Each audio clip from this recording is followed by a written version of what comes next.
tayo sa mga ganun, di ba? 1.5 years. Tuloy-tuloy yan. Wala akong tigil. Nag-devote ako. Nanalangin ako. Lord, tulungan mo ako. Hanggang sinurrender ko na yan. Tapos, unti-unti, nagbago yung buhay ko. Nagbasa na ako ng Bible. Hinahanap ko yung tunay na religion. And I found out everything in the truth. Tapos, nag-aral na akong mag-isa. Ang Bible study course ko sa sarili ko is yung didactic study. Yung paano mo siya kunin yung ibig sabihin ng sinasabi sa Bible. Ipano siya, ipalabasin mo, ano ba ibig sabihin ng mga ganun. Yun. Tapos nakaral na ako sa amin sa School of the Holy Spirit. Yun. And makikita mo yung Diyos paano gagalaw sa ulo. Amen? Amen. Tandaan niyo kanina. A, B, C. Ano yung A? Admit that you are a sinner. Diba? B, believe or trust in Jesus. C, confess by your mouth that Jesus now is your Lord. Hindi sarili mo. Kundi si Jesus na ang nakita ko ng pamilya bata. Yung Corona, crown. Naalala ko tuloy yung lecture ko. So, ayan. Reality yan. Personal experience, transformation. Pangalawa, how do you know? Kasi hindi ka na yung dati. You will be totally changed. Sabi doon sa Bible, you are now a new creation. Ikaw ay isa ng bagong nilalang. Bakit? The Holy Spirit dwells in your heart. Sa buhay mo. Kaya yung luma, the old has gone, and the new has come. Yung old habits mo, old life mo, darating pa sila, pati mga friends mo dati, pero magugulat ka ngayon, ang lumalapit na sa iyo, yung mga kingdom people. The people who belongs to the kingdom of God. Amen?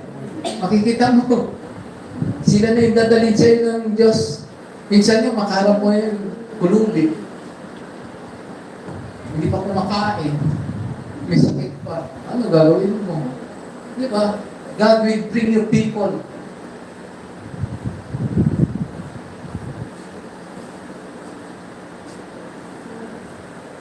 Yun. So, pangatlo, community and unity. So, in God's kingdom, we do not live alone. No? Hindi tayo nabubuhay na mag-isa sa kaharian ng Diyos. We are a church. In God's kingdom, we are a community. Nagpapalakasan tayo katulad na ganito. Kasi, pag nag-iisa ka, anong nangyayari? Most of the time, ako yung ba ibig sabihin, kapatid? Di ba? Nag-iisa ka, anong naisip mo? Ano utang ko? Kasi kulang tayo. Pero pagka ganito kayo, sa kaharian ng Diyos, we are living in a community. We are the church. We are the followers of Christ. So, community and unity. Bakit unity? We unite in one spirit. Sabi ko nga, ulit-ulit. The same spirit that raises Jesus Christ from the dead. Hindi ba kayo natutuwa?